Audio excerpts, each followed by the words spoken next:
Hi, I'm Tom Walters, owner and chief pilot of Blue Sky Banners. Today we're going to introduce you to a very exciting way to fly an airplane and actually get paid for it. Now what I'm referring to, of course, is the art of banner towing, one of the most dramatic methods ever devised by pilots to convey a personal message, advertise a product, or a service. We'll take you step by step through the procedures in preparing for a mission and take you right along with us as we fly to a target. Whether you plan on establishing your own banner towing business or just want to go along for the ride, I'm sure you're really going to enjoy our behind-the-scenes look at aerial advertising. But first, let's check in with Fred Waltz, an old friend of ours who has some interesting things to say about his experiences as a banner pilot. Well, I don't know exactly how we got started in banner towing. We had to try to make some money, and a fellow named John Maggi, the old parachute guy, he built our first banners for us, and he's still alive. He's still around there. But we used to lay the banner out in front of us in a long, long rope and take off, and if we got off, it was fine. If we didn't, we messed it up most of the time. It'd get curled up and tangled up and have a big ball back there. We had one time where we were going to tote Old Homestead bread for a Dutchman, and he wanted to ride over the fairgrounds at a certain time. And at Sacramento, he wanted the governor to see it. So I couldn't fly it. It wasn't legal to fly it, but we got a fellow named Buzz Slingsby to fly it for us. And he tried a couple, 3 times to get it off. It was a good hot day, and he couldn't get off, and he quit. And I'd borrowed a Kinder airplane from a fellow named Eddie Loretz, who ran a liquor store. So anyway, we had to have that money, and I got in the thing, and I said, "It'll take off the word eat." And I got in the air, and I flew just old Homestead bread. Well, then the old Dutchman didn't want to pay us. He said, "I hired you to say, eat the old Homestead bread, not the old Homestead bread." But he finally paid us off. Thanks, Fred. Well, before we go charging off into the wild blue yonder, let's get ourselves organized right here in the hangar. I know it's not the most exhilarating part of the process, but a methodical approach to the preparation of your banner will pay big dividends. Now let's get started assembling our banner. Okay, then let's get down to business. Here we have our basic layout table. Nothing fancy or high-tech, just a smooth surface, 4x8, something that we can slide our letters around on without snagging or tearing. Before we start assembling our banner, be sure to write down the message exactly as it will appear. Be certain to include all spaces, punctuation marks, etc. Above all, double check your spelling. It may seem obvious, but all you need to do is misspell someone's name once and your business could go into a tailspin, and it could be very embarrassing. Here I have the lead pole, which we sometimes refer to as the mast. This is an important component of the banner. Its job is to stabilize the banner in flight and to prevent it from rolling around in an uncontrollable manner. The mast also has this bridle assembly, which attaches to this connector ring. This is the attachment point of the tow line, which we will show you in a little while. Our first letter, or character, connects directly to the mast using these loops that are sewn into each horizontal strap.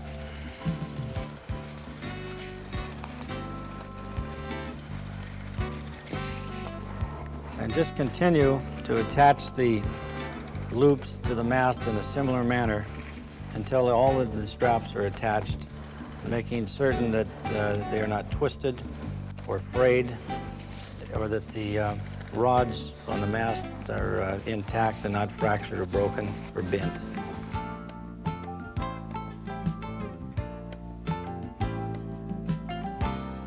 Continue assembling the remaining letters in a similar fashion, checking rods and loops and being ever mindful of spelling.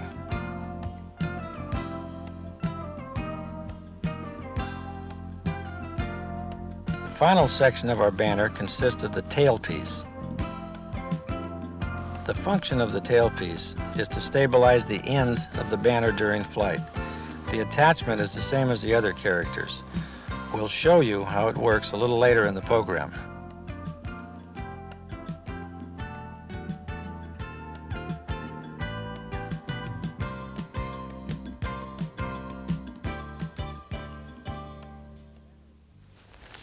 Well, that completes the banner assembly. Not too difficult, really. And we double-checked our spacing and spelling as we went along, just to make sure. And now we're ready to go out to the pickup zone. So let's go. When planning a mission, you must allot plenty of time for preparation. The first step is to double-check all information with your client well in advance. Always make it a habit to inspect your banner equipment on a routine basis. Be sure to order replacement items before they're needed. And always double-check spelling and punctuation.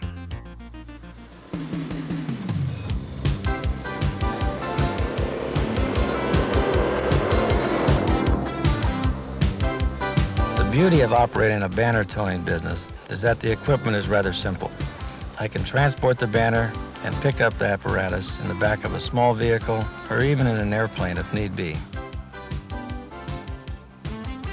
Well, we have all the elements now for our banner pickup. We have the banner, we have the pickup bases, the blocks to hold the poles, we have the pickup poles themselves, we have the tow rope, we have the ever-present masking tape, we have some duct taping, and we have some repair tape.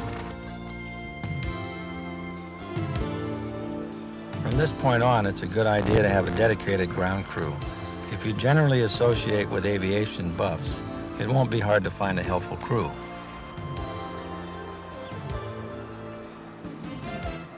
The primary purpose of the pickup poles is to elevate the looped end of the tow line so that your grapple hook can arrest it safely.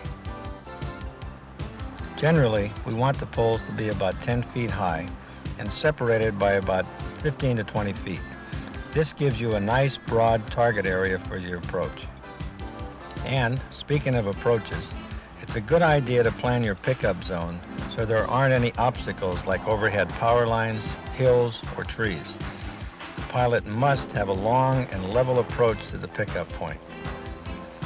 So always consider a long, safe approach path. Here is an extremely important detail. This peg is the only thing that holds the loop end of the tow line in place until it's arrested by the grapple hook. It's a pretty simple arrangement. However, it must always be facing in the proper direction, the direction your aircraft is heading. If you reverse these pegs or accidentally wrap the line around the pegs, there is a chance that you could drag one of the poles aloft, so be careful. The line should slip right off the peg in this manner. Also, be sure to take as much sag out of the loop as you can. The line should be fairly taut. This loop is going to have to sit up on the support pegs until we make our pickup. It's going to be a while yet, and a breeze could blow it off the pegs during that time. We'll go ahead and gently tack the loop to the poles with a little masking tape in 2 or 3 places, just to hold it temporarily. When the grapple hook arrests the loop, the tape will break away easily, providing you don't wrap the tape around the pole. Always use masking tape. Anything stronger than masking tape won't break as easily. We don't want to take the pole with us on our mission. That could be dangerous. The pickup loop passes through this steel ring, which is permanently fastened to the tow line. Make sure it's not damaged and always look for any signs of fraying on both the loop and the tow line. This tow line leads directly to the banner's bridle assembly. Our next task at the pickup zone is to lay out our banner. In doing so, we must remember to place it no greater than 45 degrees to the flight path of the aircraft. Tacking the banner to the pavement with bits of duct tape will help prevent it from blowing around should the wind pipe up. We especially want to secure the tailpiece in a couple of places due to its tendency to act as a drag chute. On this unsecured tailpiece, you can see how it works. Its job is to trap the air and prevent the end of the banner from fluttering during flight.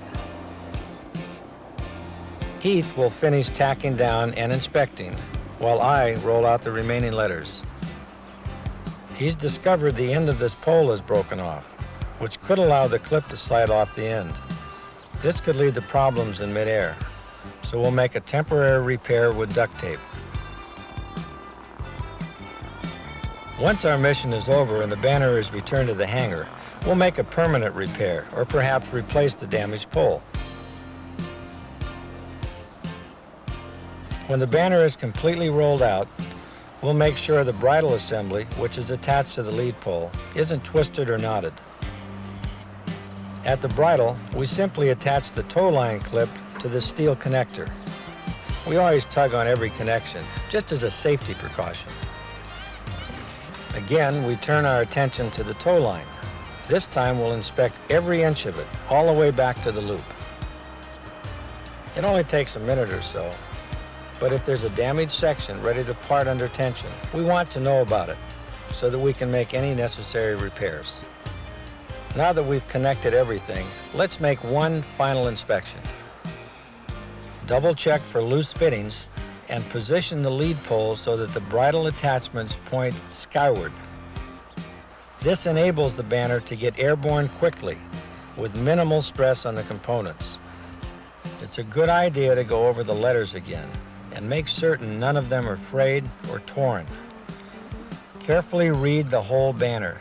This is your last opportunity to catch spelling errors. It also gives you a chance to spot potential problems that you may have overlooked. Here's a good example. A twisted strap, just a small detail, but it could lead to a separation in midair. The banner and the pickup apparatus are now in place. It's important to note that we've placed the banner at a 45-degree angle to the flight path to facilitate its launching. There's one more thing to mention about the pickup zone. Stay away from tall grassy fields or other areas of obstruction such as rocks, branches, power lines, etc. Even if you're towing off an airport, be wary of runway lights or any other obstructions that might snag your banner. Well, it's time to go prep the plane, so I'll see you back at the hangar.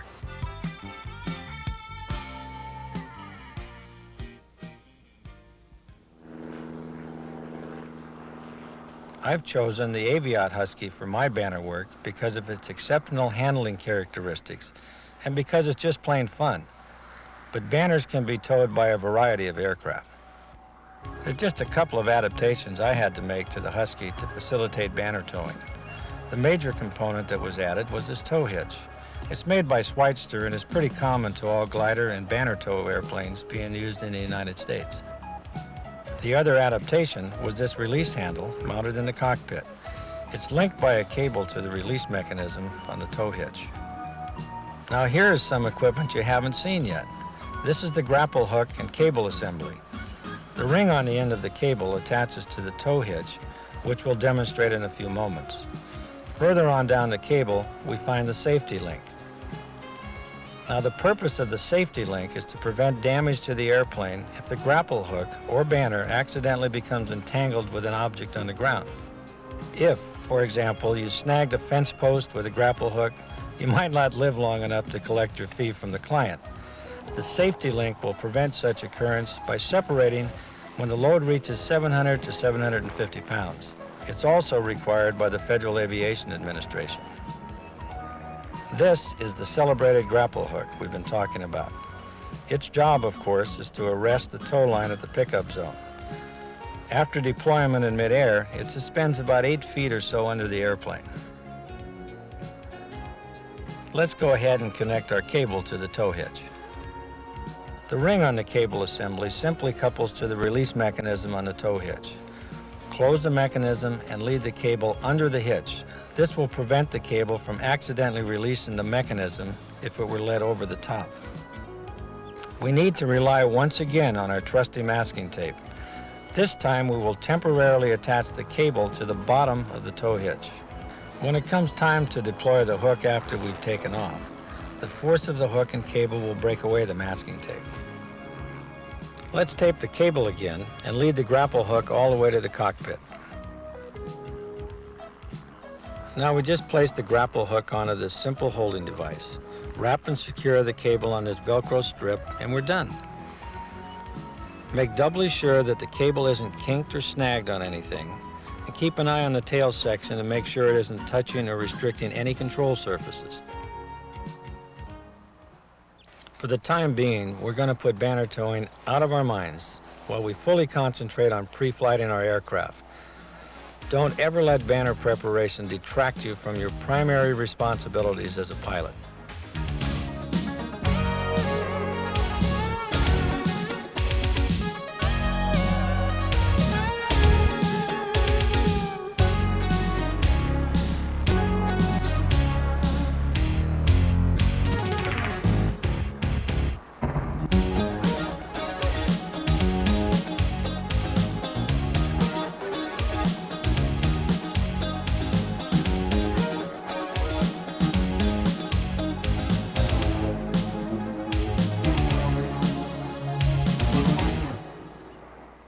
If you plan to tow banners with your airplane, you must understand the requirements set forth by the Federal Aviation Administration. These requirements and restrictions are found in the Airman's Information Manual. Be particularly aware of Part 91.119, which specifies legal altitudes. In addition, you need to file for a certificate of waiver or authorization with the FAA. This document specifically identifies the areas you may operate within and any FARs that are waived to permit banner tow operations. Special provisions regarding banner towing are included in this document. Also, if you are conducting a banner operation for hire, you must be a commercially rated pilot and possess a current medical certificate. Now it's time to fly a few actual missions.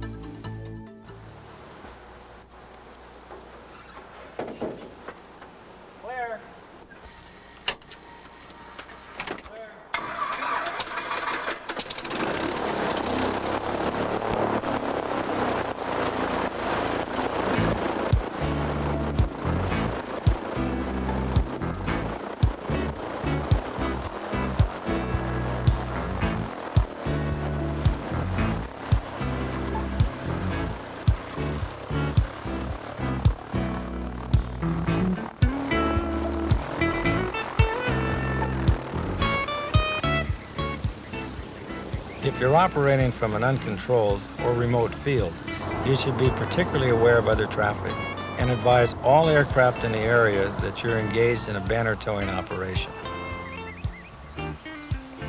If you're operating from a controlled field, you must let air traffic control know you're going to be doing some banner work in the area.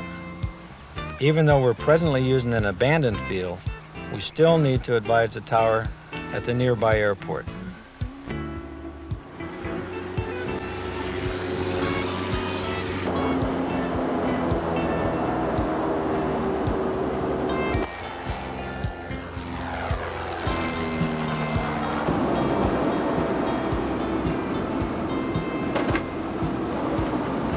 Santa Rosa Tower, Husky 00 uniform, over. 00 uniform is off Air Center with banner in tow. Be flying over the fairgrounds, 1,200 feet. Advise when we're complete and on the way back. After you've cleared the runway and are at a safe altitude, you can deploy the grapple hook. We're now ready to make our approach into the pickup zone, where our crew is standing by with a two-way radio. This is a safety precaution, which you might want to consider. Larry, 00 uniform, is everything clear in the pickup zone? We're all clear here. Two-way radio communication with the ground crew is a good way to ensure that everything is in order at the pickup zone. Advising the crew of your approach gives everyone on the ground an opportunity to clear the area before you make the pickup. You'll remember we talked about positioning our pickup zone so that we have a nice, long, level approach path. We now have the pickup zone in sight, and there are no obstructions whatsoever. The descent and approach to the pole should be made in a stable attitude to keep the hook in a fixed position relative to the aircraft. If the nose of the aircraft bobs upward, the hook will descend further. If the nose bobs down, the hook will swing in an upward fashion. Now, we don't want to come screaming into our pickup zone like a kamikaze fighter pilot. Airspeed is an important factor here. It should be about 150% of the stall speed of your aircraft. When we're a few feet from the poles, we apply full throttle and pull up sharply into a steep climb. We want to get plenty of altitude before moving the banner. This rotation swings the hook down into the pickup loop. Just as soon as contact is made, the nose of the aircraft is lowered to maintain good airspeed. Remember, there will be a fair amount of drag added to the aircraft once you arrest the banner. Assuming we have successfully made the pickup, we must now keep the aircraft in a shallow climb at full power. Most of the time, you don't even feel the pickup. We always make it a habit to glance back to see if the banner is still laying on the ground. Of course, if it is, you'll have to make another approach. If you are conducting the mission without the assistance of a ground crew, you'll have to rely on your own observations anyway. That pickup happened pretty fast. I hope you're watching closely. Let's see another approach and pickup. Remember, approach speed is 150% of the stall speed of your aircraft. Pull the aircraft up just before contact. Full throttle.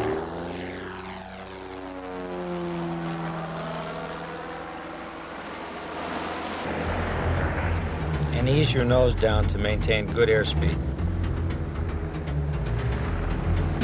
Before you make your first pickup, it's a good idea to make a few dry runs with just the poles in place. Your ground crew can make close observations and report to you how close you were to the hook. Once in a great while, pilots will snag the pickup loop with the nose gear of a tricycle aircraft. This will only happen when you make an approach which is too low. Although you can still fly the mission, we strongly suggest that you land at once. In the event of an engine failure, there would be no way to release the banner. The same conditions hold true for tail draggers. If you snag the loop with the main gear, land as soon as possible.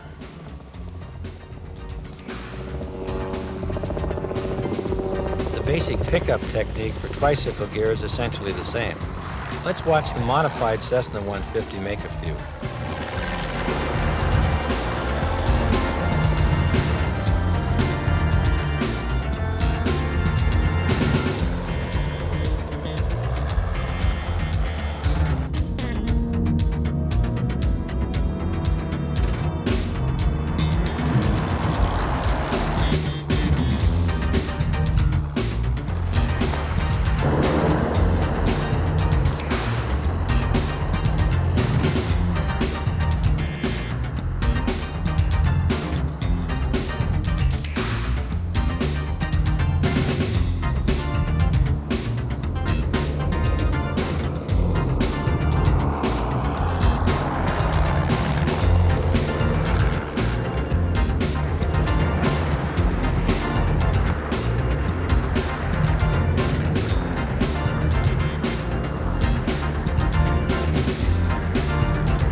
The success of your mission will depend heavily upon arriving at the target on time.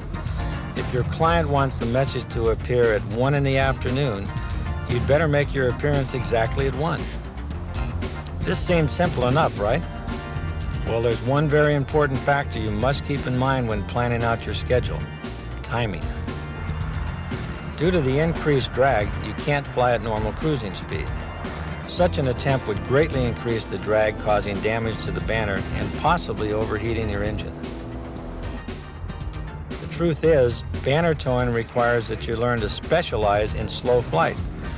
So take your target distance into account and plan accordingly. Just make sure that you tow at the slowest practical airspeeds while still maintaining a safe stall margin, positive control, and adequate engine cooling. Remember, your engine will be working a little bit harder, which means higher cylinder head temperatures and increased fuel consumption. Keep in mind that a climb prop is more efficient than a cruise prop at towing speeds. Also, you may find that your best rate of climb speed might change.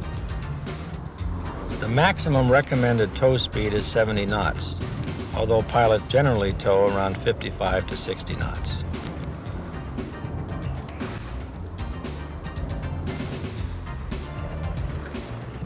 One advantage of flying slow is that it's much easier for your viewers to read and respond to your message. And that's the whole point of banner towing. Never fly directly over your target. Your viewers shouldn't have to look up at any angle greater than 45 degrees. Always fly with your target on the left side of your airplane. This, of course, allows your viewers to read the message from left to right. Now, it might be quite a temptation to fudge on the rules and fly lower to please your viewers. However, banner tow pilots must abide by the FAA regulations like everyone else. When making a pass over your target, maintain a minimum altitude of 1,000 feet AGL. In fact, cheating on altitude doesn't make a lot of sense anyway. These letters were designed to be clearly seen at legal altitudes.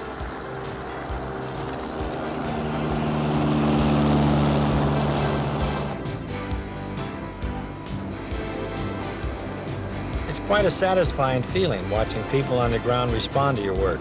Let's hear what some of them have to say about aerial advertising. That's incredible. That's the way to really get a message across. Another part of looking up and seeing the banner is thinking about the pilot up there and the fun they must be having doing that. It's got to be great. I enjoy looking at banners. When I hear an airplane fly over and I look up there and I see the banner fluttering away, it's really neat. It's a unique way of advertising, and it's fun for the people on the ground. It really is. I think banners is a pretty good form of advertising. It's effective, catches everybody's eye, interesting to watch them. Try to read it backwards. Oh, neat. Those banners are really cool. After making several passes with our banner, it's time to take this bird home. Maintaining legal altitudes, keeping viewers on the left, and carefully monitoring our airspeed all translate into successful missions. We try to be good neighbors by flying to and from our targets over unpopulated areas whenever possible. And in the event of an engine failure, it affords us an area to jettison the banner. If you don't, the banner will cause excessive drag, which will adversely affect your glide ratio.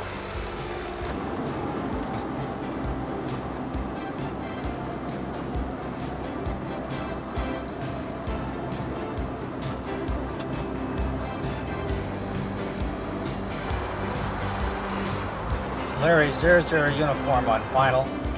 How's everything in the drop zone? Drop zone's all clear, Tom. Come ahead.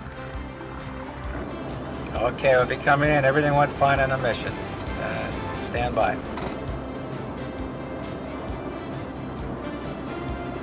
We have a predetermined drop zone, which will be on an unused taxiway at the uncontrolled field we've been operating from. Before releasing the banner and cable, maintain an altitude of about 150 to 200 feet. Remember, the banner is trailing some distance behind you, so time to release accordingly.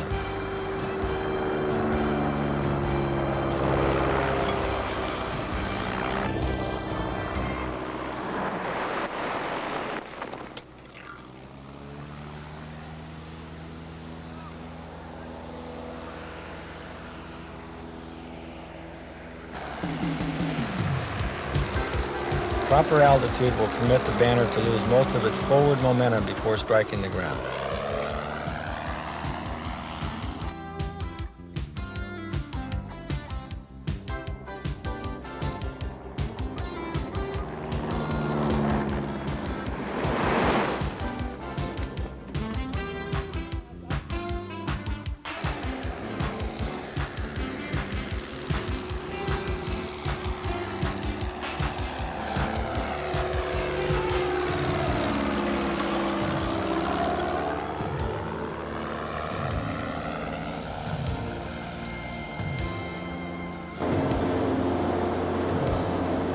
If for some reason the banner doesn't release, simply fly into the pattern and land far enough downfield so that the banner will clear any obstacles.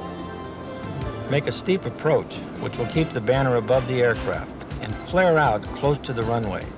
The drag of the banner will cause you to lose airspeed quickly, so use short field landing techniques.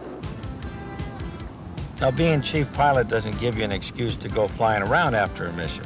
It's a good idea to land and help your ground crew retrieve the banner.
Well, that certainly was a lot of fun. Banner towing affords a unique opportunity for a pilot to demonstrate his or her skills while providing a little excitement for everyone on the ground. But the safety of a mission depends on how well you maintain your equipment. Here are a few safety tips. Proper maintenance and inspection are vital to a safe banner towing operation. Following every flight, the safety link must be examined. If it is bent, a replacement should be made immediately. Operating in high winds or with heavy banners could cause excessive strain to be placed on the safety link. Look over all straps, poles, and letters for any signs of wear. You can use nylon repair tape in the field, but it's a good idea to make permanent repairs with the sewing machine. Also, replace any broken poles as soon as they're detected. Finally, it's a good standard procedure to give the release mechanism on the tow hitch a test right before each flight. A thorough inspection of this component could reveal a potential problem. Our first task at the drop site is to retrieve the tow line. Feed the line hand over hand into a box or bucket and tape the end to the outside. This will allow you to draw out the line later without tangles or snarls.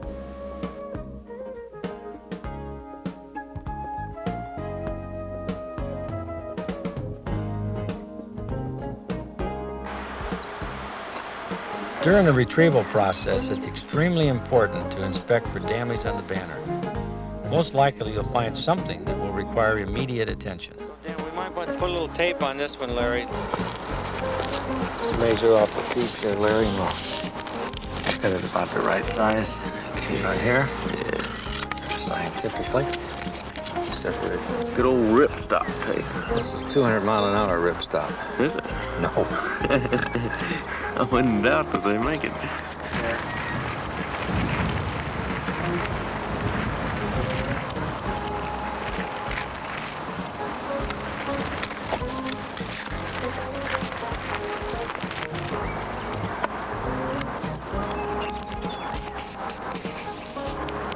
Yeah, that looks good, Larry. That got a hold. Let's just trim off these loose pieces here. And we're all ready for the next use of this one now. All right.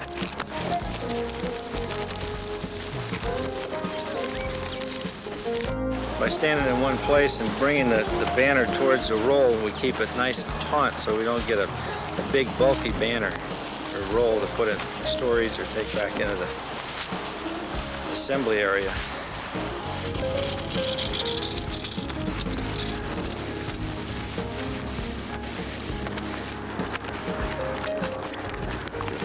Beautiful day, another successful mission.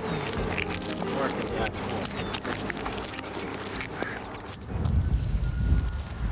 Thank you for watching our program on banner towing. You don't have to be an aerobatic pilot to do it. By using the techniques we've shown you, plus routine safety procedures, you too can enjoy the exhilaration of banner towing. And before you know it, you'll have your clients looking up to you. I'm Tom Walters. Thank you for watching.